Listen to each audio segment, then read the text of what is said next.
சென்னை எனும் ஒரு மாநகரத்தின் பெருநகரத்தின்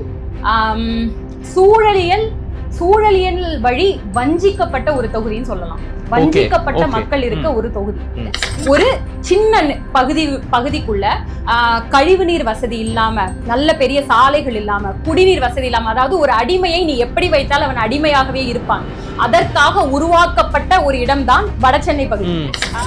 இவங்களை அந்த இடத்துல இருந்து காலி பண்ண வைக்கணுங்கிறதுக்காக எந்த அடிப்படை வசதியுமே செய்யப்படாம, அடிப்படை வசதி தான் ட்ரஸ்ட் மீ, நான் உள்ள போய் எனக்கு கண்ணு கலங்கிச்சு.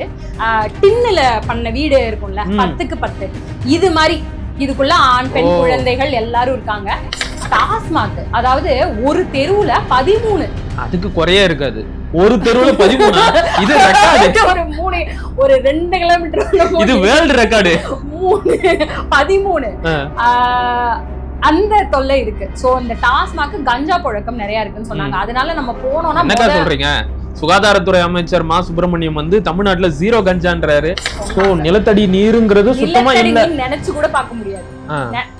அந்த தண்ணியில வந்து இப்ப இந்த கால்வாயில ஓடுற தண்ணியில எல்லாம் மீன் பிடிச்சா மீனோட சதையில நச்சுத்தன்மை இருக்கும் தம்பி. நம்ம இப்ப எண்ணூர் பகுதியில வந்து இது இருக்குல்ல, இறால் பிடிப்பாங்க, அது சாம்பல் நிறத்திலேயே பிடிப்பாங்க. ஆமா சொன்னாங்க, ஒரு புது வகையான இறாலே உற்பத்தி ஆயிருச்சு. ஆமா, அதெல்லாம் நம்ம இது பண்ண முடியாது, சாப்பிட முடியாது. நெற்றிக்கண் திறப்பினும் குற்றம் குற்றமே. நெற்றிக்கண் வலையொலி உறவுகளுக்கு வணக்கம். இன்றைக்கு நாம ஆர்கே நகர் தொகுதியின் நாம் தமிழர் கட்சி வேட்பாளர் அக்கா வெண்ணிலா தாயுமானவன் அவர்களை சந்திக்க போறோம். வாங்க அவங்க கூட பேசலாம். அக்கா வணக்கம். வணக்கம். நலமா இருக்கிறீங்களா? முதல்ல வாழ்த்துக்களை தெரிவிச்சுக்கிறோம். ரொம்ப ஒரு ஸ்டார் தொகுதியில வேட்பாளரா அறிவிக்கப்பட்டிருக்கிறீங்க. ஒரு வேட்பாளரா உங்களை பத்தி முதல்ல சொல்லுங்க. இதுதான் முதன்முறை நான் வந்து தேர்தல் அரசியல்ல போட்டி போடுறது. கட்சியில இணைந்தது 2016. கிட்டத்தட்ட ஒரு 8-9 ஆண்டுகள் கிட்ட களப்பணி பண்ணியாச்சு. இதுதான் முதல் தேர்தல் நான் வந்து போட்டிடுறது. இதுக்கு முன்னாடி மத்திய அரசு நிறுவனத்தோட இருந்தனால தேர்தல்ல போட்டிடுற வாய்ப்பு இல்லாம இருந்தது. இப்ப அதுல இருந்து நான் விடுபட்டுட்டு என்னுடைய சொந்தமான ஒரு ஆய்வுக்கூடம் தொடங்கி இருக்கேன். அதனால என்னால இந்த தேர்தல்ல வந்து போட்டியிட முடிஞ்சது. இன்னொன்னு, இந்த தேர்தலை வந்து நான் ரொம்ப குரூஷியலான ஒரு தேர்தலா பாக்குறேன் நாம் தமிழர் கட்சிக்கு. இது எங்களுக்கு வந்து போர் முழக்கம் மாதிரி தான், ஒரு வாழ்வா சாவா மாதிரி. இந்த இடத்துல நம்மளோட எல்லாத்தையும் கொடுக்கணும், உள்ள போய் சண்டை செய்யணும் அப்படிங்கிற ஒரு முடிவுல இறங்கினதுதான். ஆமா, எப்படி போகுதுன்னு பாக்கணும். சரி, இப்ப ஆய்வகம்னு சொன்னீங்க இல்லையா, என்ன மாதிரியான ஆய்வகம்?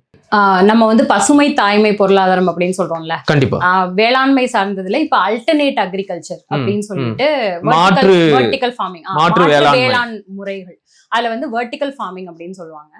அந்த வெர்டிகல் ஃபார்மிங்கிற டெக்னாலஜியை வந்து பொதுமக்கள் கைக்கு எட்டாம அது இருக்கு, பொது வேளாண் குடிகள் கைக்கு எட்டாம இருக்கு. ஏன் அப்படின்னா, அதுல நம்ம பயன்படுத்துற அந்த உரம் அது வந்து வேதிப்பொருட்களின் வழியே, அதாவது ஃபாசில் ஃபியூவல்ஸ், மண்ணிலிருந்து எடுக்கக்கூடிய ஃபாசில் ஃபியூவல்ஸின் வழியே தயாரிக்கப்படுது. அதனால அதோட செலவு, அதை நம்ம பயன்படுத்தணும், அதை நம்ம மெயின்டைன் பண்ணணும் அப்படின்னா செலவு ரொம்ப ஜாஸ்தி. இப்ப என்னோட கோர் வந்து சூழலியல் சார்ந்த அறிவியல் தான். என்னோட கோர் சயின்ஸ் நான் படிச்சதும் சரி.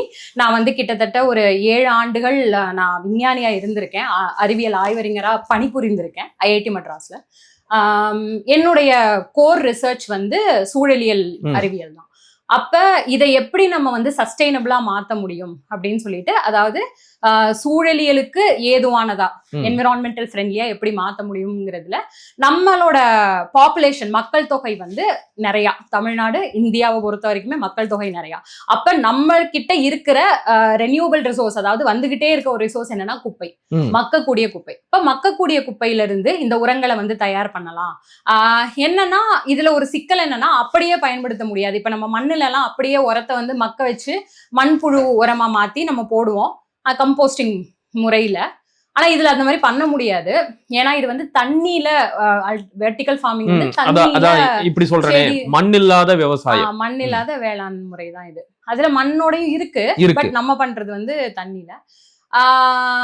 அப்ப இதுல வந்து நுண்ணுயிர்கள் நம்ம அப்படியே அதை செலுத்தும் பொழுது நுண்ணுயிர்கள் ரொம்ப எளிமையா வந்து அதுல வளரும் போது செடியை வந்து அஃபெக்ட் பண்ணும். அதுல வந்து சில இது வந்து நோய் வாய்ப்பட வாய்ப்பு இருக்கு. இதை எப்படி நம்ம மைக்ரோபியலி ரெசிலியன்டா, அதாவது நுண்ணுயிர்கள் வளராத தன்மை கொண்ட ஒரு உரமா எப்படி நம்ம வந்து பூச்சி அடிக்காம எப்படி பூச்சி வளராம எப்படி அந்த வேர்கள் வந்து பூச்சி அரிக்காமலோ செடி வந்து பாதிக்கப்படாமலோ எப்படி இதை வந்து கன்வெர்ட் பண்றது அப்படிங்கிறது குறித்தான துளி கூட வந்து ரசாயன உரங்கள் ரசாயனம் இல்லாமல் உணவுல இருந்து நம்மளோட உணவு நம்ம சாப்பிட்டு போடுறது, நம்ம வந்து இந்த காய்கறி இதெல்லாம் நறுக்கும் பொழுது ஹோட்டல் இதுல எல்லாம் தான் வர இந்த கழிவுகள், உணவு கழிவுகள் இதுல இருந்து மக்கக்கூடிய நம்ம கட்சிக்கேத்த கொள்கை சார்ந்த ஒரு ஆய்வுல இருக்கிறீங்க. இப்ப நான் முதல்லயே குறிப்பிட்ட மாதிரி உங்களுடைய தொகுதி வந்து உண்மையாகவே ஒரு ஸ்டார் தொகுதி தான். 2001 மற்றும் 2006 சட்டமன்ற தேர்தலின் போது இன்றைக்கு திமுக ஆட்சியில் அறநிலையத்துறை அமைச்சராக இருக்கக்கூடிய ஐயா சேகர் பாபு அவர்கள் அன்றைக்கு அதிமுகவில இருந்து வெற்றி பெற்ற ஒரு தொகுதி. அது மட்டும் இல்லாம 2015 இடைத்தேர்தலின் போதும் 2016 சட்டமன்ற தேர்தலின் போதும் தமிழ்நாட்டின் முன்னாள் முதலமைச்சராக இருந்த அம்மையார் ஜெயலலிதா அவர்கள் போட்டியிட்ட ஒரு தொகுதி. அது மட்டும் இல்லாமல் இந்தியாவிலேயே முதல் திருநங்கை வேட்பாளர் தேவி அவர்கள் நாம் தமிழர் கட்சி சார்பாக போட்டியிட்ட தொகுதியும் அதுதான். இப்ப அந்த தொகுதியில தான் நீங்க வந்து வேட்பாளரா அறிவிக்கப்பட்டு இருக்கிறீங்க. இத வந்து கேட்ட போது உங்களுக்கு எப்படி இருந்துச்சு? ஐயோ, ஒரு ஸ்டார் தொகுதியா இருக்கே, இதுல நம்மளால சஸ்டெயின் பண்ண முடியுமா, நம்மளால சமாளிக்க முடியுமா அப்படின்னு உங்களுக்கு நம்பிக்கை வந்துச்சா? இது ஸ்டார் தொகுதி, இதுக்கு இந்த மாதிரியான ஒரு பின்புலம் இருக்கு அப்படின்னு நான் ராதாகிருஷ்ணன் நகர்ல போட்டிடுறேன்னு சொல்லும் பொழுது மத்தவங்க என்கிட்ட கேட்கும் பொழுதுதான் நான் வந்து அப்படியா ஸ்டார் தொகுதி இல்ல அப்படி யோசிக்கிறேன். மத்தபடி எனக்கு அதை நான் அப்படி பார்க்கல. இந்த தொகுதியில நான் நிக்கணும், அதாவது நான் ஒரு இதா சொல்லிடுறேன். சூழலியல் அறிவியல் சார்ந்து படிச்சுட்டு இந்த கட்சிக்குள்ள வந்து சுற்றுச்சூழல் பாசறை, அதாவது 2016 இணையறோம், 2018 வந்து சுற்றுச்சூழல் பாசறையை வந்து லான்ச் பண்றோம். 2017 முடிவுல வந்து சுற்றுச்சூழல் பாசறையை வந்து அண்ணனோட வழிகாட்டுதலின் வழி லான்ச் பண்றோம்.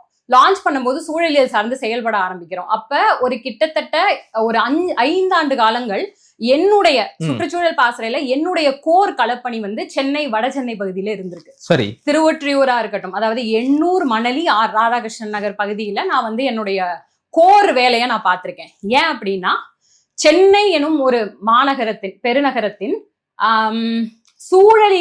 சூழலியல் வழி வஞ்சிக்கப்பட்ட ஒரு தொகுதின்னு சொல்லலாம். வஞ்சிக்கப்பட்ட மக்கள் இருக்க ஒரு தொகுதி.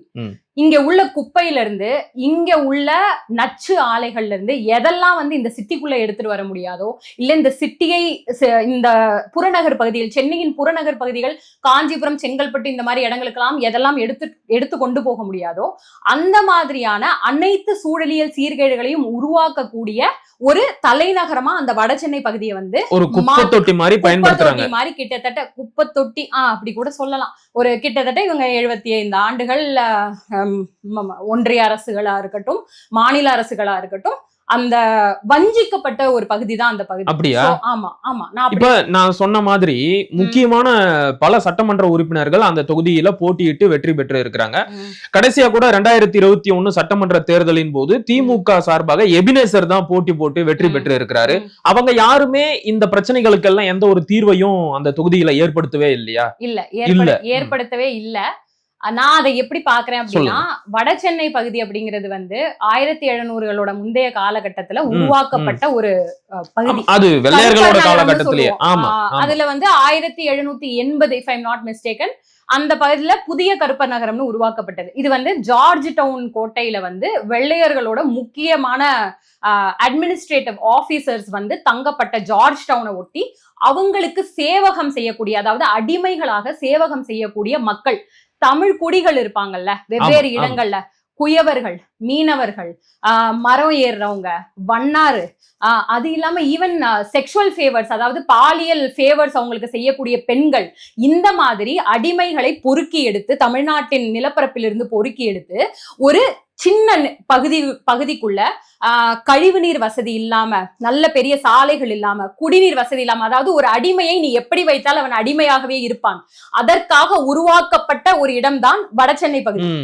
உங்களுக்கு இப்ப நீங்க அதோட வரலாறை எடுத்து பாத்தீங்கன்னா தெரியும். அந்த கல்லு ஸ்தூபி கல்லுன்னு சொல்லுவாங்கல்ல, அந்த எல்லை பரப்பை வந்து நிர்ணயிக்கிற ஸ்தூபி கல் வந்து உங்களுக்கு வடசென்னை பகுதியை அழகா இது பண்ணி இன்னமும் இருக்காது. இன்னும் அதுல வந்து இப்போ ஒரு 7 கல்லோ என்னமோ இருக்கு பெண்ணில, 1 மட்டும் நம்ம பார்வைக்கு இருக்கும், மத்ததெல்லாம் எக்ஸ்கவேட் பண்ணும்போது வெளியே வருது. மொத்தம் 13 ஸ்தூபியோ என்னமோ அவங்க அந்த டைம்ல வந்து நட்டிருக்காங்க.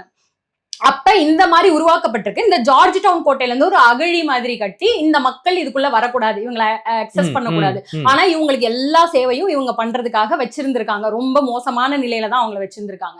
அதனாலதான் அதோட கன்ஸ்ட்ரக்ஷன் செட்டப் அந்த மாதிரி இருக்கு. அந்த வஞ்சிக்கப்பட்ட மக்களை வஞ்சிக்கப்பட்ட மக்களாகவே வைத்திருக்கிறார்கள். அப்படிதான் நான் அதை பார்ப்பேன்.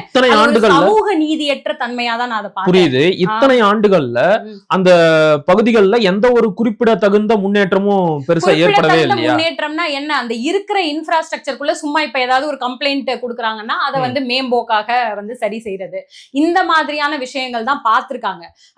ரொம்ப போச்சுன்னா அவங்கள வந்து அந்த இடத்துல இருந்து குடிபெயரை வச்சு வேற ஒரு பகுதிக்கு, அவங்களுக்கு சம்பந்தம் இல்லாத, அவங்களுடைய வாழ்வாதாரம் எங்கேயுமே இல்லாத ஒரு பகுதி, நகரத்துக்கு வெளியில குடியமர்த்துறது, புறநகர் பகுதியில தெற்கு நோக்கி கொண்டு போய் குடியமர்த்துறது. இந்த மாதிரி நீங்க நம்ப மாட்டீங்க, வடசென்னை பகுதியில மட்டும் கிட்டத்தட்ட 40க்கும் மேற்பட்ட ரெட் கேட்டகரி இண்டஸ்ட்ரீஸ், அதாவது சிவப்பு ரெட் கேட்டகரி அப்படின்னா மனிதர்கள் வந்து வாழ்றதுக்கு இயந்த நிலை இல்லாத நச்சுத்தன்மை கொண்ட வேதிப்பொருட்களை வந்து திரவமாவோ காத்தாவோ மண்ணுல வந்து இந்த சாலிட் வேஸ்டாவோ வெளியிடக்கூடிய நச்சுத்தன்மை கொண்ட ஆலைகள் அங்கதான் இருக்கு. அந்த பகுதியில முழுமையாகவே ராதாகிருஷ்ணன் நகரை சுத்தி இருக்கு.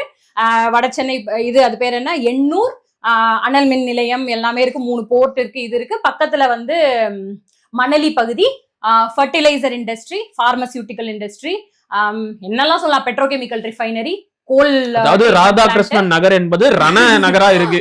அங்க இருக்கிற மக்களுக்கு உடல்நல சீர்கேடு அப்படிங்கிறது ரொம்ப மோசமா இருக்கும் போலயே. இது ஒரு பாயிண்டா, சமூக நீதி அப்படிங்கிற ஒரு ஆங்கிள் இதை நான் அணுகிறேன். இன்னொரு ஆங்கிள் வந்து நீங்க நம்ப மாட்டீங்க, 3 ஆறு, அதாவது அடையாறு, கூவம், கொற்றலை என்று சொல்லப்படும் 3 ஆறு, அது இல்லாம பக்கிங்ஹாம் கால்வாய், அதுதான் வந்து கொசஸ்தலை ஆறுன்னு சொல்லுவாங்க. நம்ம கொற்றலை சொல்றோம்.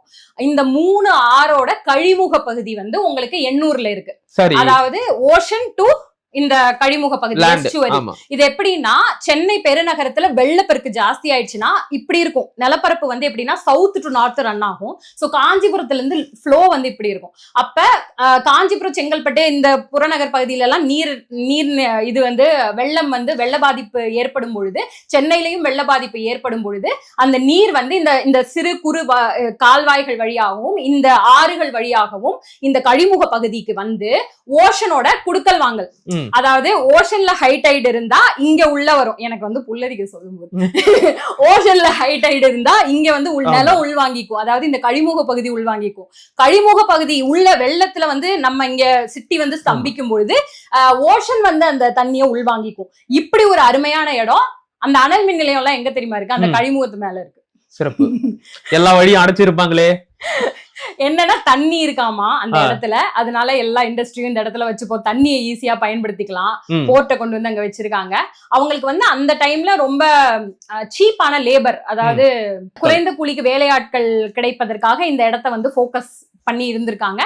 இப்ப அதை விட குறைந்த கூலின்னு சொல்லி வட மாநிலத்தவரை கொண்டு வந்து உள்ள ஃபுல்லா நம்ம ஆளுங்களுக்கு அங்க ஸ்கோப் இல்லாம பண்ணிருக்காங்க. சரி, இத பத்தி இன்னும் விரிவா நாம பின்னாடி பேசலாம். அதுக்கு முன்னாடி தொகுதிக்குள்ள போனீங்களா? அங்க உங்களுக்கான வரவேற்பு எப்படி இருந்துச்சு? தொகுதிக்குள்ள போனேன். வரவேற்பு அப்படிங்கிறது நம்ம இப்ப மத்த கட்சி எல்லாம் இன்னும் வந்து பரப்புரை தொடங்கவே இல்ல. அதனால திடீர்னு வேட்பாளர்னு தேர்தல் எங்கேயோ இருக்கு வந்து சொல்றாங்க. அந்த மனநிலையில இருக்காங்க. நான் எப்படி போனேன்னா, நான் கள ஆய்வு மாதிரி தான் போயிருக்கேன். இப்ப தொடக்கத்துல கள ஆய்வு எனக்கு கொஞ்சம் அதை உள்வாங்கணுங்கிறதுனால தொடக்கத்துல கள ஆய்வு மாதிரி போயிட்டு சிக்கல் உள்ள பகுதிகளுக்கு போய் அங்க உள்ள மக்கள் கூட உட்கார்ந்து ஒரு திண்ணை இது மாதிரி ஒரு தெருவுல போயிட்டு சும்மா திண்ணையில உட்கார்ந்து அவங்க பேசுற மாதிரி பேசிட்டு, என்ன எப்படி ஃபீல் பண்றீங்க, உங்களுக்கு என்ன குறைகள் இருக்கு, என்ன உங்களுக்கு தேவை, இந்த மாதிரி அவங்க கிட்ட தீர்வுகள். இப்ப நம்ம பரப்புரை போறோம்னா நம்ம வந்து ஒவ்வொருத்தட்டையா நின்னு நம்ம தீர்வுகள்லாம் முன்வைக்க முடியாது. இப்ப கொடுங்கையூர் குப்பமேடு கிட்ட போய் அங்க வாழ்ற மக்கள் அந்த பல வருஷங்களா போராடிட்டு இருக்காங்க. அவங்களோட உட்கார்ந்து அந்த குப்பை மேடை எப்படி அகற்ற முடியுங்கிறத நான் அவங்க கிட்ட ஒரு கான்வர்சேஷனா பேசினேன், எடுத்து விளக்கி சொல்லிட்டு வந்தேன். அதே போல இந்த பக்கிங்ஹாம் கால்வாய் எல்லாம் போயிட்டு எங்கெல்லாம் வந்து அடப்பு, இவங்க ஃபுல்லா வந்து இந்த கழிவு நீர் உள்ள விட்டுருக்காங்க, அது இல்லாம குப்பை எல்லாமே அதுக்குள்ளதான் கொட்டுறது, அதெல்லாம் பார்வையிட்டோம்.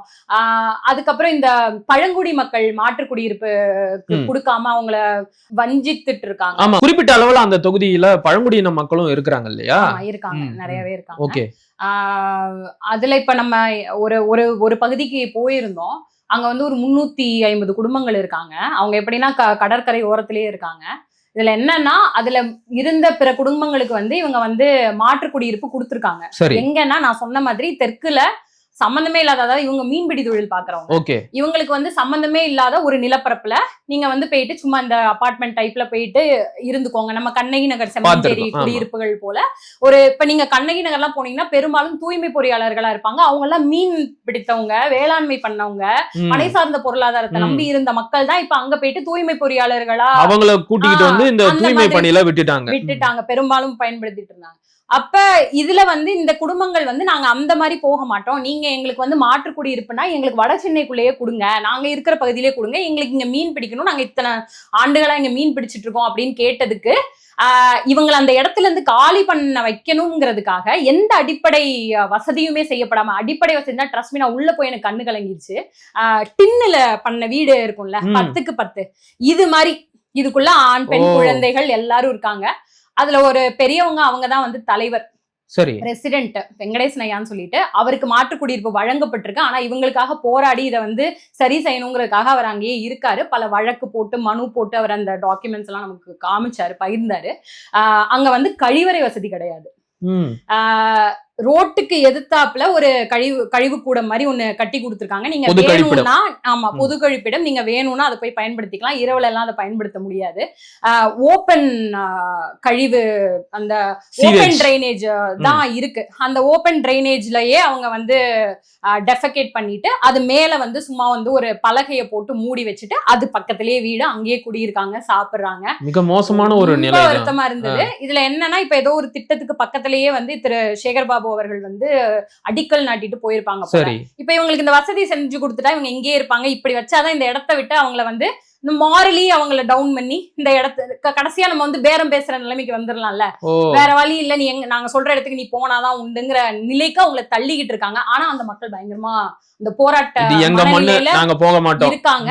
இதுல நல்லது என்னன்னா, நம்ம கட்சி நாம் தமிழர் கட்சி அவங்க கூட இதுல பல ஆண்டுகளா துணை இருக்காங்க. போராட்ட களத்துல நிக்கிறாங்க. சட்ட போராட்டமா இருக்கட்டும், மனு கொடுக்கறதா இருக்கட்டும், எல்லாமே அவங்களுக்கு ஒரு இப்ப வெள்ள ஆபத்தோ இல்ல ஏதோ உணவு தேவை எது இருந்தாலும் நம்ம வந்து உதவிட்டு இருந்திருப்போம் போல. அப்ப அதான் சொன்னாங்க, நாங்க நம்புறோம், எங்களோட வாக்கு உங்களுக்கு நாங்க வந்து நம்புறது முக்கியம் இல்ல, ஓட்டு போடு செலுத்துறோம் இல்ல சொன்னாங்க, வாக்கு கொடுத்திருக்காங்க. மகிழ்ச்சி. ஒரு 1000 சொச்சம் ஓட்டு அங்க இருக்கு. நாங்க போடுறோம், நம்மளோட பொறுப்பாளர்களோட பெயர்களை சொல்லி இவங்கள் சார்ந்து வர்றவங்களுக்கு நாங்க ஓட்டு போட தயாரா இருக்கோம் அப்படின்னு சொன்னாங்க. அப்ப நம்ம அவங்களுக்கு அளித்த வாக்குறுதி என்னன்னா, நாங்க ஜெயிக்கிறோம், ஜெயிக்கல உங்களுக்கு இந்த இடத்துக்கு நாங்க தீர்வு தேடி தருவோம், ஜெயிச்சோம்னா அதிகாரத்தோட செய்வோம், ஜெயிக்கலனா போராளியா செஞ்சு கொடுக்குறோம் அப்படின்னு சொல்லிட்டு வந்தோம். சிறப்பு. இது இப்படிதான் இருக்கு. சிறப்புக்கா. இப்ப மக்கள் சந்திப்பு, மக்கள் கோரிக்கையை கேட்கிறோம் அப்படின்னு எல்லாம் சொல்லிக்கிட்டு சில பேர் வந்து பேருந்து மேல நின்னுகிட்டு கைய காட்டுறது, மண்டபத்துல மக்களை எல்லாம் கூட்டி வச்சுக்கிட்டு மனு வாங்குறது இப்படின்னு நினைச்சுக்கிட்டு இருக்கிறாங்க. ஆனா உண்மையான மக்கள் சந்திப்புனா என்ன அப்படிங்கறத இப்ப நீங்க சுட்டி காட்டினீங்க. அது போகட்டும். இப்ப அந்த ஆர்கே நகர் தொகுதியோட முக்கிய பிரச்சனையா நீங்க எதையெல்லாம் பட்டியலிடுறீங்க? இப்ப இந்த இடத்துல குப்பை கிடங்கு இருக்கு, இந்த தொழிற்சாலையால அதிகமான சூழலியல் கேடு ஏற்படுது, மக்களுக்கு இப்படி எல்லாம் பாதிப்பு ஏற்படுது அப்படின்னு நீங்க ஒரு சிலதெல்லாம் பட்டியல் போட்டிருப்பீங்கல்ல, அப்படி என்னென்ன பிரச்சனைகளா முக்கிய பிரச்சனைகளா நீங்க கருதுறீங்க? தலையாய பிரச்சனை அப்படிங்கிறது அந்த கொடுங்கியூர் குப்பமேடு தான். 152 ஏக்கர். இப்ப வந்து ஒரு சின்ன எரிவுலை ஏற்கனவே ஆப்ரேட் ஆயிட்டு இருந்தது. இப்ப வந்து ஒரு பெரிய எரிவுலைக்கான எரி உலை இந்த குப்பையை வந்து அப்படியே போட்டு எரிச்சிருவாங்க. இதெல்லாம் அது என்னன்னா அது எரிக்கும் பொழுது உங்களுக்கு வந்து நைட்ரஸ் ஆக்சைடுன்னு சொல்லுவாங்க, NO2 சொல்லுவாங்க, NO2 SO2 சல்ஃபர் கேசஸ், அது இல்லாம டயாக்சின்ஸ்னு புற்றுநோயை உருவாக்கக்கூடிய, இப்ப குழந்தையெல்லாம் பிறக்குதுன்னா புற்றுநோய் வந்து ரொம்ப எளிமையாவே வந்துடும். நீங்க அந்த பகுதிக்கு போய் கேட்டீங்கன்னாலே தெரியும், நிறைய இளவயது மரணங்கள் நிறைய அவங்க வந்து சந்திச்சிருப்பாங்க. ஏன்னா கிட்டத்தட்ட 40-50 ஆண்டு ஆயிடுச்சு அந்த குப்பை இது வந்து. அந்த குப்பை மேடை தான் நான் ஒரு பெரிய பிரச்சனையாவே பாக்குறேன். இப்ப கொண்டு வந்துட்டு இருக்க அந்த எரிவுலையையும் நான் ரொம்ப பெரிய இதா பாக்குறேன். அந்த மக்கள் வந்து அது வரக்கூடாதுங்க. என்னமோ திடக்கழிவு மேலாண்மையிலேயே தமிழ்நாடு தான் ரொம்ப சிறந்து இருக்கு அப்படின்னு எல்லாம் பேசிக்கிட்டு இருக்காங்க. இல்லையே, அது உண்மையா இல்லையா? இல்லையே. இந்த ஈவன் இந்த ஸ்வச் பாரத் இந்த ஒன்றிய அரசோட ரேட்டிங்ல கூட 3rd என்ன சொல்றது டர்ட்டியஸ்ட் சிட்டியா தான் அது வகைப்படுத்தப்பட்டிருக்கு. திடக்கழிவு மேலாண்மை எல்லாம் ஒண்ணுமே அச்சீவ் கிடையாது. திடக்கழிவு இன்னைக்கு காலையில உங்க வீட்டுல தரம் பிரிச்சு குப்பை வாங்கினாங்களா? வாய்ப்பே கிடையாது. அது சொன்னதோட சரி. ட்ரை வேஸ்ட் இல்ல அங்கேயே அப்படியே கொண்டு போய் மொத்தமா கொட்டுறாங்க. இருக்க குப்பை கிடங்க வந்து நம்ம அகற்றணும். அதுக்கு என்னெல்லாம் வந்து ஒரு எலிஜிபிளான என்விரான்மெண்டல் ஃப்ரெண்ட்லி மெத்தட்ஸ் இருக்குங்கிறத ஒரு சைடு நம்ம இம்ப்ளிமெண்ட் பண்ணாலும் அது என்ன வேகத்துல நடக்குதோ அதுக்கு பல மடங்கு நம்ம வந்து கிட்டத்தட்ட 6500 டன் கிட்ட நம்ம வந்து ஒரு நாளைக்கு சென்னை பகுதி மட்டும் 6500 டன் குப்பைகள் நம்ம உற்பத்தி பண்றோம். அதுல 3500 கிட்ட இந்த இதுக்கு கொடுங்கையூருக்கு மட்டும் போகுது. பயோமைனிங் மெத்தடாலஜில தான் எக்ஸிஸ்டிங் குப்பை கிடங்க வந்து நம்மளால டிஸ்மேண்டில் பண்ண முடியும். அந்த இதுக்கும் ஸ்பீடுக்கும் இதுக்கும் சம்பந்தமே கிடையாது. அதாவது அதை நீங்க டிஸ்மேண்டில் பண்ண போறீங்கன்னா நீங்க வந்து இங்க சோர்ஸ் செக்ரிகேட் பண்ணி இது வெட் வேஸ்ட், அதாவது இந்த மக்கும் தன்மை கொண்ட இதை வந்து கம்போஸ்டிங் ஓரத்துக்கு, அதுக்கப்புறம் வந்து பேப்பரை தனியா, பிளாஸ்டிக்கை தனியா, கண்ணாடியை தனியா, அப்புறம் பேட்டரி, மெடிக்கல் வேஸ்ட் இதெல்லாம் நீ தனியா வாங்கி அதாவது அங்கங்க டைரக்டா அனுப்பிச்சு கிடங்குன்னு ஒண்ணு வைக்க கூடாது. டைரக்டா டீசென்ட்ரலைஸ் பண்ணி டைரக்டா அனுப்பி விட்டுறணும். அதுக்கு ஸ்கோப்பே இல்ல. ஆர்கே நகர், பெரம்பூர் இந்த தொகுதிக்கு உட்பட்டு இந்த குப்பை கிடங்கு வருது. இந்த குப்பை கிடங்கால ஏற்படுற பாதிப்பு அப்படிங்கிறது நம்மளால வந்து சொல்ல முடியாத அளவுக்கு தீவிரத்தன்மை கொண்ட ஹசார்டஸ் நச்சுத்தன்மை கொண்ட பாதிப்புகள் இந்த எரிவுலைனால உண்டு. நிறைய வளர்ச்சி அடைந்த நாடுகள்ல கைவிடப்பட்ட ஒரு திட்டம், இந்தியாலேயே பிற மாநிலங்கள்ல கைவிடப்பட்டு கொண்டிருக்கிற ஒரு திட்டம். இது எப்படி நம்ம ஸ்டெரிலைட் அப்படிங்கிற ஒரு நச்சு ஆலையை எதிர்த்து போராடி மக்கள் பெரும் பாதிப்புக்கு உள்ளானதுக்கு அப்புறம் அதோட தீவிரத்தன்மையை உணர்ந்து மக்கள் வந்து திரண்டு ஒரு போராட்டமா அதை ஒரு இயக்கமா மாத்தி அந்த ஆலையை மூட வச்சாங்களோ, அது போலவே அரசை எதிர்த்து இங்குள்ள மக்கள் வந்து போராடி இழுத்து மூடப்பட வேண்டிய ஒரு திட்டம் தான் இது. இந்த மாதிரி ஒரு லேண்ட் ஃபில், ஒரு இன்சினரேட்டர் சிஸ்டம் இருக்கணும்னா குறைஞ்சது 1/2 கிலோமீட்டர் தூரத்துக்குள்ள வந்து குடியிருப்பு பகுதி இருக்கக்கூடாது. இதுதான் லா. ஆனா இங்க நீங்க பாத்துக்கோங்க, காட்டுங்க, இத நீங்க இங்க பாக்குறீங்க குப்பை கிடங்கு, இங்கேயே உங்களுக்கு வந்து வீடு எல்லாமே இருக்கு. மற்றபடி அந்த பகுதியில நிறைய நச்சு வாயுக்களை வெளியிடக்கூடிய, கழிவுகளை வெளியிடக்கூடிய தொழிற்சாலைகள் இருக்குன்னீங்க இல்லையா? அதனால என்ன பாதிப்புகள் எல்லாம் வருது? அது இப்போ நீங்க CPCL இந்த நம்மளோட மழை காலத்துல சென்ற ஆண்டுன்னு நினைக்கிறேன், அந்த எண்ணெய் லீக் எல்லாம் இருந்தது இல்ல, அதாவது வெள்ள தண்ணி வந்து வரும்போது இவங்க திறந்து விட்டுட்டாங்க. அது வந்து இங்க பின்னாடிதான் நம்மளுக்கு இந்த பகுதி நிறைய பாதிப்புகள் ஏற்பட்டு இந்தியன் ஆயில் கார்பரேஷன் லிமிடெட் இருக்காங்க, எல்லாரும் ஜாலியா அங்கதான் இருக்காங்க. இன்னைக்கு காலையில கூட ஏர் குவாலிட்டி செக் பண்ணேன், 140 இருந்தது. பர்மிசிபிள் லெவல் வந்து 0ல இருந்து 50 நம்ம வந்து நல்லா இருக்கலாம். 50 to 100 வந்து கொஞ்சம் என்ன சொல்றது உடம்பு சரியில்லாதவங்கள பாதிக்கும். 100ல இருந்து 150ங்கிறது வந்து குழந்தைங்க, பெரியவங்க, உடம்பு சரியில்லாதவங்க, ஆஸ்மா பேஷண்ட்ஸ், கொஞ்சம் கிட்னியோ லங்ஸோ ப்ராப்ளம் இருக்கவங்க எல்லாரையும் போட்டுரும். இதுதான் இன்னைக்கு காலையில நான் செக் பண்ண தண்டையார்பேட்டையில ரயில்வே காலனியோட AQI.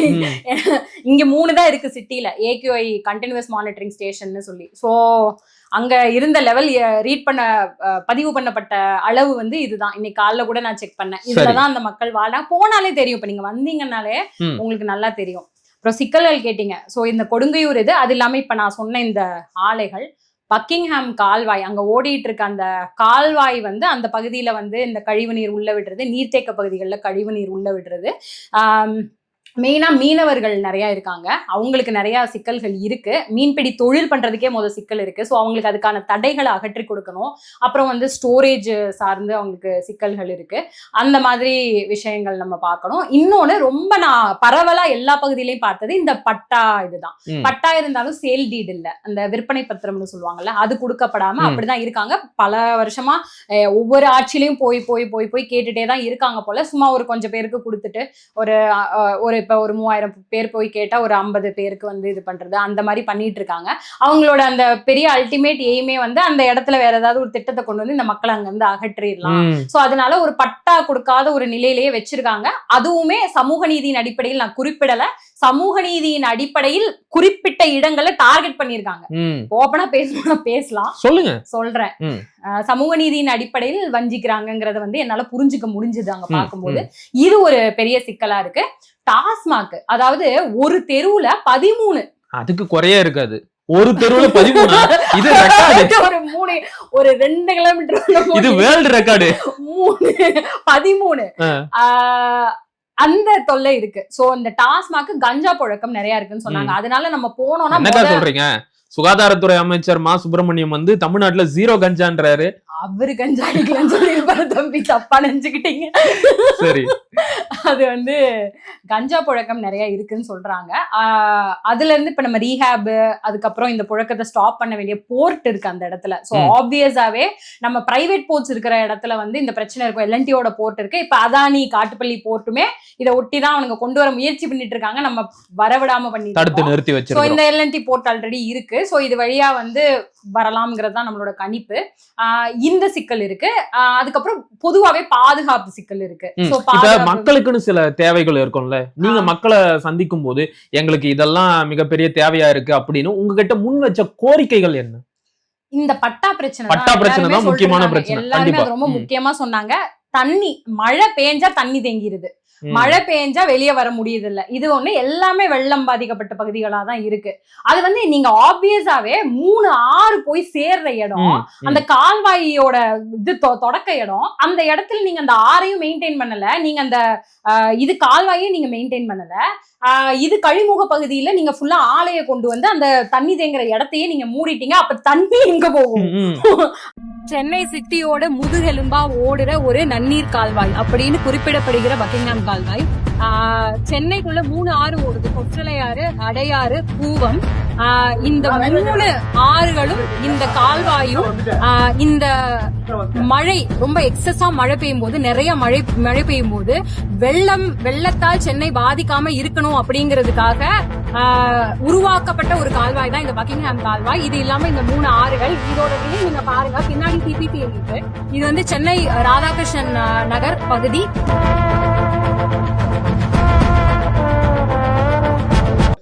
இன்னொன்னு பிரைமரி ஹெல்த் சென்டர்ஸ் ப்ராப்பரா ஃபங்க்ஷனிங்ல இல்ல. சரியான இடத்துக்கு வந்தீங்க. அந்த தொகுதியில இருக்கிற மக்கள் தொகைக்கு ஏற்ப ஆரம்ப சுகாதார நிலையங்களும் இல்ல, மருத்துவ வசதியும் இல்லன்னு சொல்றாங்க. மருத்துவர்களும் இல்ல. நம்ம கிட்ட ஒரு ஆய்வறிக்கை கூட இருக்கு. அங்க இந்த குழந்தைங்களும் பெண்களும் பெரிதளவுல அவங்களுக்கு இந்த லங்ஸ், நுரையீரல் சார்ந்த சிக்கல்கள், அதுக்கப்புறம் கிட்னி சார்ந்த சிக்கல்கள்லாம் நிறைய இருக்கு. ஏன்னா இந்த தண்ணி நச்சுத்தன்மை கொண்ட அந்த தண்ணியை குடிக்கிறது, அதுக்கப்புறம் அந்த காத்த நிலத்தடி நீரும் நிலத்தடி நீர்லாம் அங்க சுத்தமா கிடையாது, பயன்பாட்டு இல்ல. மெட்ரோ தான் அதுவும் கூட பற்றாக்குறையில இருக்குன்னு. ஆமா, பற்றாக்குறையில இருக்கு. இப்ப ஒரு 2-3 பகுதியில நாங்க லாரி வாட்டர் வாங்குறோமா, மெட்ரோவும் வரதில்ல, மெட்ரோ தண்ணியும் வரதில்ல அப்படிங்கிற குறிப்பிட்டு சொன்னாங்க. நிலத்தடி நீருங்கிறது சுத்தமா இல்ல, நினைச்சு கூட பார்க்க முடியாது. அந்த தண்ணியில இப்ப இந்த கால்வாயில ஓடுற தண்ணியில எல்லாம் மீன் புடிச்சா மீனோட சதையில நச்சுத்தன்மை இருக்கும் தம்பி. நம்ம இப்ப எண்ணூர் பகுதியில இது இருக்குல்ல, இறால் பிடிப்பாங்க அங்க, அது சாம்பல் நிறத்திலேயே பிடிப்பாங்க. சொன்னாங்க ஒரு புது வகையான இறாலே உற்பத்தி ஆயிருச்சு. ஆமா, அதெல்லாம் நம்ம இது பண்ண முடியாது, சாப்பிட முடியாது. அந்த இது ஏரியாக்குள்ள இருக்கிற இடங்கள்ல நம்ம சாப்பிட முடியாது. ஓஷன்ல போய் ஏதாவது நம்ம இது பண்ணிக்கிட்டாதான் உண்டு. நிலத்தடி நீர்லாம் நினைச்சு கூட பார்க்க முடியாது. இப்ப இவ்வளவு பிரச்சனைகளை பட்டியலிடுறீங்க. மக்கள் உயிருக்கும் சுகாதாரத்துக்கும் எந்த ஒரு உத்தரவாதமும் இல்லாத ஒரு சூழல்ல அந்த பகுதியில வாழ்ந்துகிட்டு இருக்கிறாங்க. ஆனா நான் ஆரம்பத்திலேயே குறிப்பிட்ட மாதிரி அந்த தொகுதியில ஐயா சேகர் பாபு போட்டியிட்டு இருக்கிறாரு.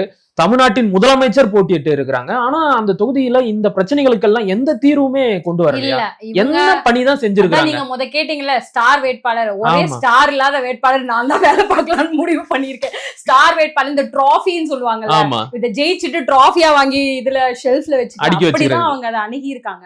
அவர் மதுசூதனன் அவர்களுடைய அதிமுக மதுசூதனன் அவர்களுடைய காலகட்டத்துல மக்களுக்கு கொஞ்சம் அவர் மக்களுக்காக சில விஷயங்கள் பண்ணதா, அதாவது அதை எப்படி சொல்றாங்கன்னா, இடைப்பட்ட காலத்துல இருந்தவர்களை எங்களால அணுகவே முடியல, சரி, அவங்க சந்திக்கவே முடியாது, எங்களால ஒரு கோரிக்கை வைக்க முடியாது, எதுவுமே முடியாது. ஆனா அவர் கொஞ்சம் அணுகிற அளவுல இருந்தாரு மதுசூதனன். அதற்கப்புறம் இப்ப ஜான் எம்பிடேசன் அணுகிற அளவுல இருக்காரு. ஆனா அவரால் எதுவுமே பெருசா செய்ய முடியல. அவர் வந்து திமுக தானே, திமுக என்னதான் செஞ்சாரு அவரு? ஆமா, என்னதான் செஞ்சாரு அவர்? இப்ப இவங்களோட இந்த சிக்கல்கள் எதுக்குமே அவர் தீர்வு கொண்டு வரல. ஆனா இவங்களை பாக்குறாராம், அந்த சந்திக்கிறாருங்கிறத பதிவு பண்ணாங்க. என்ன தீர்வு அப்படிங்கும் போது அவங்க அதை தான் சொன்னாங்க. அவரை சந்திக்கிற இடைப்பட்ட காலத்துல எங்களால யாரையும் சந்திக்க கூட முடியாம இருந்தது, இவரை எங்களுக்கு அட்லீஸ்ட் சந்திக்க முடியுது. ஆனா எங்களுடைய சிக்கல்கள் இந்த இடைப்பட்ட காலத்துல ரொம்ப பெருசாயிடுச்சு.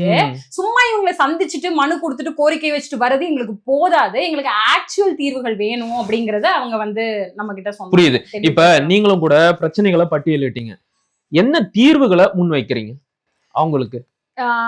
இப்ப நம்மளுக்கு வந்து முதன்மையானது அங்க வந்து இந்த குப்பை மேடை டிஸ்மேண்டில் பண்ணணும், இந்த வர்ற எரிவுலையை வந்து நிறுத்தணும், எக்ஸிஸ்டிங் எரிவுலையை வந்து நிறுத்திட்டு குப்பை மேலாண்மையை வந்து அந்த உள்ளுக்குள்ள செயல்படுத்தணும்.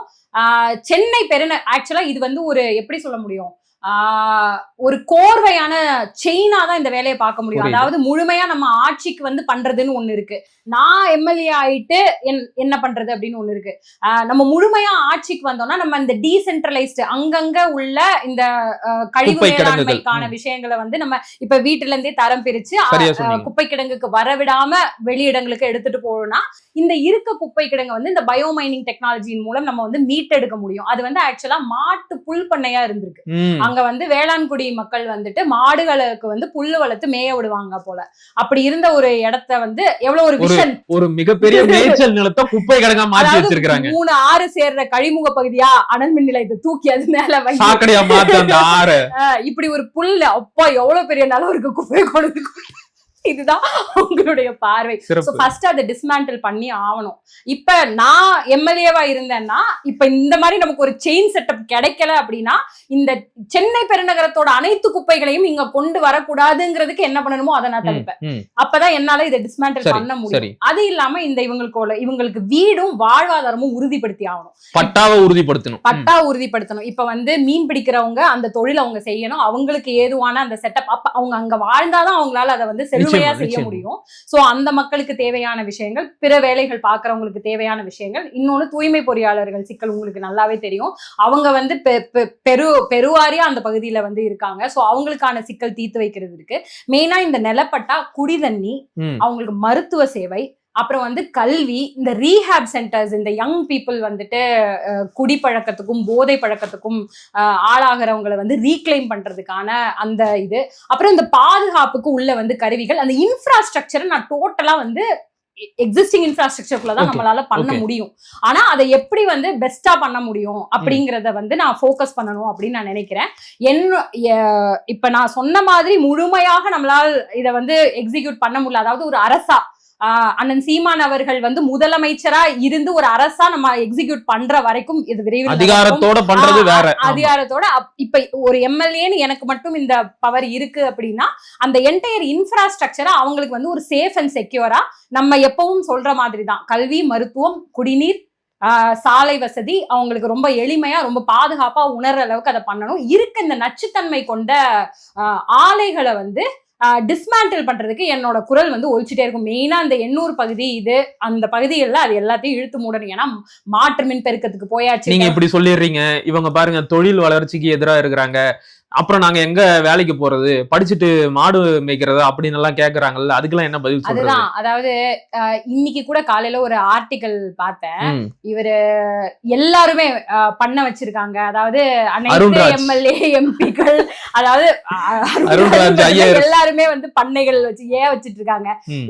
ஒரு டெவலப்டு கண்ட்ரில போய் ஒருத்தன் வந்து பார்த்தானாலே தெரியும் அந்த பொருளாதாரம் எதை சார்ந்து இருக்கு. டென்மார்க்கா இருக்கட்டும், நியூசிலாண்டா இருக்கட்டும், பிரேசிலா இருக்கட்டும், எங்க மீன் நீங்க வந்து ஒரு நல்ல தற்சார்பு நிலையில இருக்காங்க, இவங்க வந்து வெளிநாடுகளை வளம் சார்ந்தோ இல்ல வந்து தனக்கான உணவு இந்த அத்தியாவசியம் சார்ந்தோ இது என்ன சொல்றது டிபெண்டா இல்ல அப்படிங்கிற எந்த ஒரு யாரையும் சார்ந்து இல்லாத ஒரு நாடுனாலே வேளாண்மை அவங்களோட பொருளாதார வளர்ச்சிங்கிறது வேற மாதிரி இருக்கும். அதாவது ஆட்சி வரைவுல வேலை பார்த்துக்கிட்டு இருந்தோம், அப்ப நம்ம வேளாண்மை சார்ந்து எப்படி வந்து அதை இது பண்ணணுங்கும் பொழுது காணொலிகள் திரட்டிக்கிட்டு இருந்தோம். சீனால என்ன பண்றாங்க, பிரேசில்ல என்ன பண்றாங்க, எப்படி அதாவது பனை சார்ந்த பொருளாதாரமா இருக்கட்டும், டெய்ரி ஃபார்மிங் வந்து பால்ல இருந்து எவ்வளவு பெரிய பொருளாதாரம், எத்தனை பொருட்கள் செய்யறாங்க, அதுக்கு எப்படி அவன் அதை மெக்கனைஸ் பண்ணிருக்கான், ஒயிட் காலர் ஜாப் மாதிரி அவங்க பண்றாங்க. ஒரு இண்டஸ்ட்ரி வந்து ஒயிட் காலர் அவ்வளவு படிச்சவங்க விவசாயத்தை வேளாண் தொழில இப்ப end of the day animal husbandry, dairy farming, agricultural and allied sciences இப்ப நான் பண்ணிட்டு இருக்கேன்ல.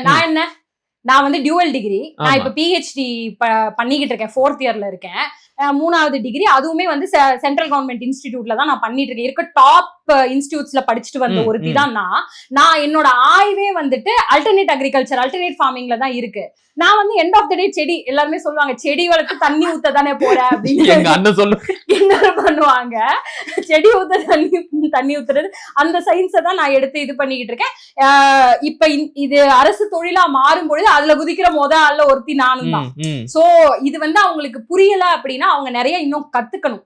இது இல்ல அப்படின்னா அது தெரிஞ்சு அவங்க வந்து இதை ஒரு நரேட்டிவா செட் பண்ண. தொழில் வளர்ச்சி தேவைதான், ஆனா சூழலை கெடுத்து நம்முடைய உயிருக்கு ஆபத்தான தொழிலை பெருக்கி நாம எதையும் சாதிக்க போறது இல்ல அப்படிங்கறது. அனல் மின் நிலையம் நிச்சயமா எந்த வளர்ந்த நாடு அனல் மின் நிலைய இத வந்து இப்ப இருக்கிறதையெல்லாம் இழுத்து மூடிட்டு வரான். எவன் வந்து நியூக்ளியர் அட்டாமிக் எனர்ஜி டிபெண்டா எவன் இருந்துட்டு இருக்கான், எல்லாரும் இழுத்து மூடுறாங்க. மாற்று மின் பெருக்கத்துக்கு ஏகப்பட்ட வழி வந்துருச்சு.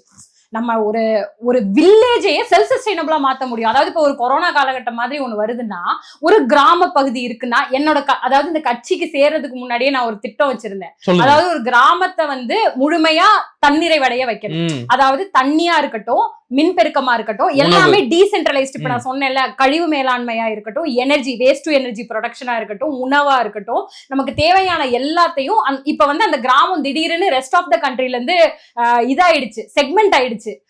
இப்ப இந்த கொரோனா காலகட்டம் மாதிரி ஒரு ஃபிக்ஷனாவே வைப்போமே, அப்படி இருந்ததுன்னா அந்த கிராமத்துக்கு தேவையான எல்லாமே அந்த கிராமமே உற்பத்தி பண்ணிக்கும்.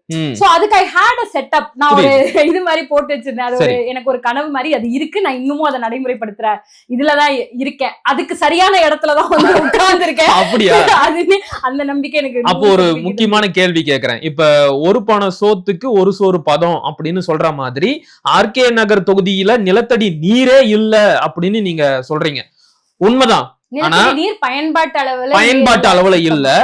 இன்றைக்கு வந்து ஒரு முக்கியமான செய்தி வந்திருக்கு. உலகம் வந்து திவால் நிலையை நோக்கி போயிட்டு இருக்கு. எதுலன்னா குடிநீர்ல.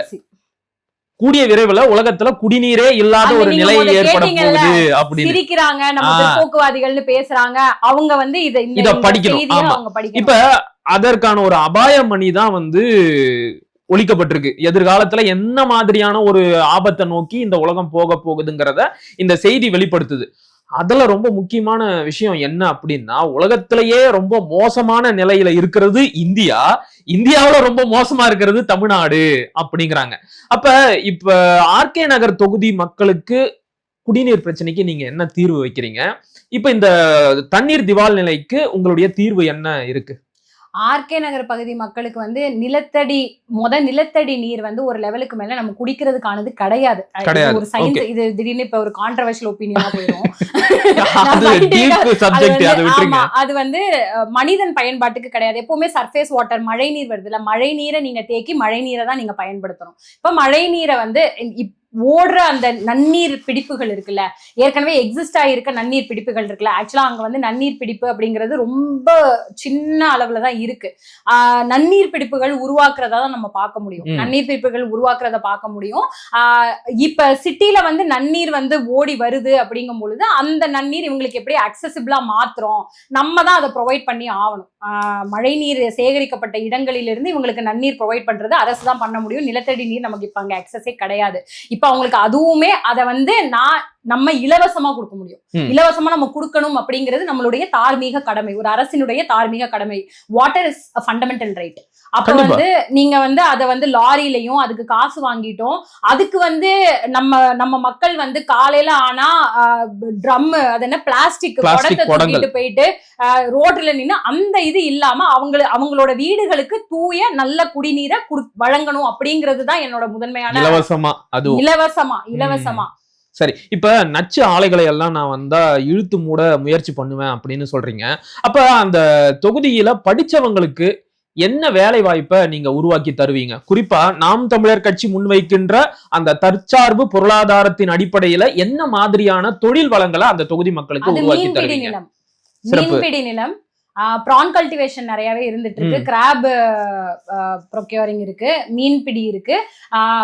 நீங்க இந்த பழவேற்காடு அந்த இதை நோக்கி போகும்போது வேளாண்மை பண்றாங்க, பனை சார்ந்த பொருளா இப்பவுமே அது எஞ்சி கொஞ்சம் பேர் பண்ணிட்டு இருக்காங்க. கைவினை பொருட்கள் பண்றாங்க, மண்ணில இருந்து செய்யற பல விஷயங்கள் இருக்கு. அப்படியா? இன்னும் இருக்கா? அதெல்லாம் கொஞ்சம் கொஞ்சமா ஒரு பாக்கெட்டா இருக்கு. நம்ம வந்து அங்க பயணப்பட்டு இப்ப இந்த ஒரு டாக்ஸிக் டூர்னு ஒண்ணு போனோம், அதாவது நச்சுத்தன்மை கொண்ட சுற்றுலா அதுக்கு பேரு. இது வந்து ஒரு புதுவிதமான சுற்றுலாவா இருக்கு. ஒரு செட் ஆஃப் இந்த சிசிஏஜின்னு சொல்ற ஒரு சூழலியல் சார்ந்து இயங்குற ஒரு அமைப்பு வந்து நம்மள கூட்டிட்டு போனாங்க. அப்பையில இருந்துதான் இந்த ஆப்செஷன், இந்த வட சென்னை ஆப்செஷன் உருவானது. அப்ப அவங்க என்ன சொல்லுவாங்கன்னா, வெள்ளை ஆடை உடுத்திட்டு வாங்க நல்லா வரும்போதுன்னு சொல்லிட்டு நம்ம ஓப்பன்ல டிராவல் பண்ணுவோம். அக்ராஸ் வட சென்னை டிராவல் பண்ணுவோம். ராயபுரம்ல தொடங்கி காட்டுப்பள்ளி கிட்ட போயிட்டு நிப்பாட்டுவோம். மதியத்துக்கு மேல வந்து வெள்ளை ஆடையுடைய நிறம் வந்து பழுப்பா மாறி இருக்கும். அது இல்லாம வந்து இந்த நம்மளோட வண்டிகள்ல எல்லாம் டாட்டா இந்த பாஸ்பரஸ், இந்த ஃபெர்டிலைசர் இண்டஸ்ட்ரியில இருந்து வர இதெல்லாம் நீங்க பார்க்க முடியும். சோ அப்ப அந்த மாதிரி ஒரு பயணம் போகும். ஒரு நாளுக்கே இப்படின்னா அந்த பகுதியில டேட்டா சொன்னேனே, இப்ப கூட வேணா செக் பண்ணி சொல்றேன். சரிதான், அப்படிதான் இருக்கும். அததான் அவங்க ரொம்ப சேட் திங் ஆக்சுவலி. அததான் அவங்க மூச்சு விட்டுட்டு இருக்காங்க. அன்னைக்கு சொல்லும் போதெல்லாம் சொல்லிட்டு இருந்தாங்க, மழை பெய்யும் போது இந்த வெள்ள நீர் இங்க வரைக்கும் வரும், பக்கிங்ஹாம் கால்வாய்க்குள்ள இருந்தெல்லாம் வந்து அந்த நிறைய வெள்ளம் போகும்போது கொஞ்சம் சுத்தப்படுத்திடும்ல, அப்ப வந்து மீனெல்லாம் அடிச்சுக்கிட்டு வரும், நகர்பகுதியில இருந்து மீனெல்லாம் அடிச்சுக்கிட்டு வரும், நாங்க வந்து இதுல மீன் பிடிப்போம் அப்படின்னு சொல்லி நான் அதான் சொல்லணும்னு, அந்த மீன் சாப்பிடாதீங்க அப்படிதான் எனக்கு தோணுச்சு. அவங்க சொல்லிட்டு இருந்தாங்க, நான் கேட்டுட்டு வந்தேன். அப்ப நம்ம போகும்போது அந்த பழவேற்காடு சார்ந்த பகுதியில இன்னுமே வந்து ஒரு அங்கங்க பாக்கெட்டா செக்மெண்டா வேளாண்மை பண்றாங்க, எல்லாமே பண்ணிட்டு இருக்காங்க. நிறைய அந்த கடல் சார்ந்த வணிகம் நிறைய இருக்கு அந்த இடத்துல. நமக்கு அதுக்கான ஸ்கோப் நிறைய இருக்கு. மனசுதான் வேணும் அரசுக்கு வந்து அவங்களுக்கு ஏதுவான அது எல்லாமே. மனசு மட்டும் இல்ல, ஒரு திட்டமும் வேணும், விஷன் வேணும். Exactly, vision. ஆனா அது இப்போ நம்ம எம்எல்ஏக்கள் அப்படின்னு சொல்லி செய்யறதை விட ஒரு அரசு, ஒரு முதலமைச்சர் நம்மளுக்கு ஏதுவான அந்த விஷனரி. இப்ப நம்மளோட செயற்பாட்டு வரைவு நம்ம வந்து வெளியிடுவோம். இந்த முறை அதை வந்து நம்ம காணொலிகளாகவும் வெளியிட உள்ளோம். அதுலயே ஒரு பிக்சர் நம்ம கொடுத்துருப்போம். ஓவராலா நம்ம ஆட்சி வந்தா இதை வந்து எவ்வளவு எளிமையா நம்ம இது எல்லாத்தையும் செயல்படுத்த முடியும், நிதியை எப்படி எதுக்கு வந்து நம்ம செலவு பண்ண முடியும், எது முதன்மையா பண்ண முடியும் அப்படிங்கிற மாதிரி அதை அட்டைன் பண்ணிட்டோம்னா நமக்கு எல்லாமே எளிமை. அது வரைக்கும் இப்போதைக்கு அவங்களுக்கு இருக்க அந்த செட்டப்பை வந்து நம்ம இன்ஃப்ராவை வந்து கொஞ்சம் வலுப்படுத்தி கொடுக்க முடியும். அவங்களுக்கு வந்து அந்த நல்ல காத்தை சுவாசிக்கிறதுக்கு என்ன செய்யணும் அப்படிங்கிறதுக்கான முதல் முயற்சி, முதல் படி. அப்படிதான் நான் சொல்லுவேன். It's a long way to go. நம்ம ஆயுசு எடுக்கும். புரியுது. 50-60 ஆண்டு கால சூழலியல் கேட்ட வந்து வெறும் 5 ஆண்டுகள்ல யாராலையும் மாத்திர முடியாது. நிச்சயமா அதற்கான ஒரு முதல் படியா இது இருக்கும். இப்ப இறுதி கேள்விக்கா, ஜென்சி கிட்ஸோட வரவேற்பு எப்படி இருந்துச்சு? ஏன்னா இப்ப புதுசா ஒரு கட்சி வந்திருக்கு, அவங்களுக்கு இந்த ஜென்சி கிட்ஸ் மத்தியில நிறைய ஆதரவு இருக்கிறதா சொல்றாங்க. நீங்க வந்து ஒரு தொகுதியை பத்தி இவ்வளவு ஸ்டடி பண்ணி வச்சிருக்கிறீங்க, அங்க இருக்கிற பிரச்சனைகளுக்கு இவ்வளவு தீர்வுகளை முன்வைக்கிறீங்க. அப்படி இருக்கும்போது அந்த இளம் தலைமுறையினர் மத்தியில் உங்களுக்கான வரவேற்பு எப்படி இருக்கு? மிக்ஸ்டா தான் இருக்கு. அவங்களுக்கு வந்து அவங்க என்ன நிலையில அங்க இருக்காங்கிற புரிதலுமே இல்ல. அவங்களுடைய பெற்றோர்களோட நிறைய உரையாட முடிந்தது.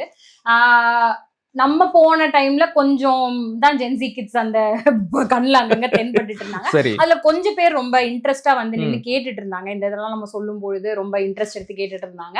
சொன்ன மாதிரி எந்த போக்கஸும் இல்லாத சில கட்சிகள், அதாவது எதுக்கு அரசியலுக்கு வந்திருக்கோம், நமக்கு ஒரு கொள்கைன்னு ஒண்ணு இருக்கா, ஒரு வேட்பாளர்னு அறிவிக்கிறாங்கன்னா அவர் அந்த தொகுதியை பத்தி எவ்வளவு தெரிஞ்சு வச்சிருக்கணும், எதுவுமே அவங்களுக்கு புரிதல் இல்ல. வேட்பாளரை விடுங்க, ஒரு கட்சி தலைமை, ஒரு கட்சியை நீங்க ஒரு பேசிக் தான், ஒரு முன்னெடுப்பு, ஒரு பிசினஸ் தொடங்குறோம் இல்ல வந்து ஒரு ஏதோ ஒரு முயற்சி எடுக்கிறோம் அப்படின்னா கூட நம்ம அதுக்கு ஒரு அஜெண்டா செட் பண்ணுவோம். கண்டிப்பா ஒரு இதுதான் அஜெண்டா, இது டார்கெட், இப்படி எல்லாம் வச்சிருப்போம். எதுவுமே இல்லாம உருவாக்குற கட்சி, அந்த மாதிரி கட்சி எல்லாம் இப்ப வந்து உள்ள வராங்க. அப்படி வரும்பொழுது அது சார்ந்த குழந்தைகளும் இருந்தாங்க.